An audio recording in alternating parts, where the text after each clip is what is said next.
Wakati kukiwa na taarifa kwamba Yanga ina mpango wa kuwa na benchi jipya la ufundi kwa msimu ujao, taarifa zinadai kuwa mabosi wa timu hiyo wameshaanza harakati za kusaka mbadala wa kocha Milud Hamdi. Katika kumpata mbadala wa Hamdi, imeelezwa kuwa mabosi wa Yanga wametoa Afrika ya Kusini kwa ajili ya kufanya mazungumzo na kocha Jose Luis Ribeiro ambaye kwa sasa anaifundisha Orlando Pirates ya nchini humo. Kupitia Mwanaspoti iliwahi kuripoti kuwa kocha Jose huu ni msimu wake wa mwisho ndani ya Orlando Pirates, kwani tayari amewaambia mabosi wa timu hiyo hataongeza mkataba utakapofika tamati Juni 30 mwaka huu. Taarifa za ndani ya Yanga zinasema kuwa kuna mazungumzo yanafanyika kati ya uongozi wa timu hiyo na kocha huyo raia wa Hispania.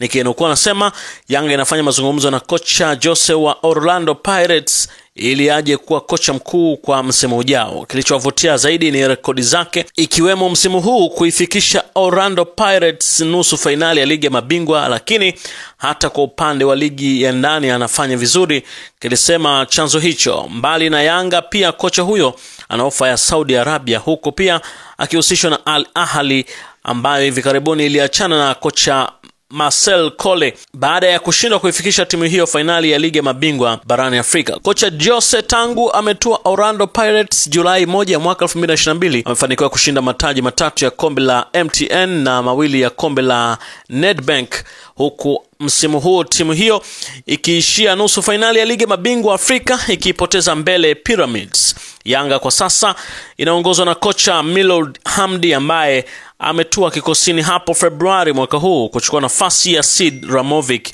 Taarifa za ndani zinasema Yanga inataka kuachana na Hamdi kisha kupata kocha mwingine ambaye wanaamini ataipa mafanikio makubwa zaidi kwenye mashindano ya kimataifa msimu ujao. Nikimnukuu nasema Yanga inataka kocha mwenye rekodi kubwa za hivi karibuni, ndio maana kuna mchakato wa kumpata mrithi wa Hamdi mapema kabla ya kuanza msimu ujao, kilifichua chanzo hicho. Tangu ameanza kuifundisha Yanga, Hamdi amesimamia mechi 9 za ligi kuu bara akishinda 8 na sare 1, huku timu hiyo ikiwa kileleni mwa msimu wa ligi na pointi 70 zikibaki mechi 4. Pia hivi karibuni ameshinda kombe la Muungano baada ya kuifunga JKU, huku akifikisha Yanga nusu fainali kombe la FA. Kwa update ya taarifa zaidi endelea kufuatilia Ahadi TV Online.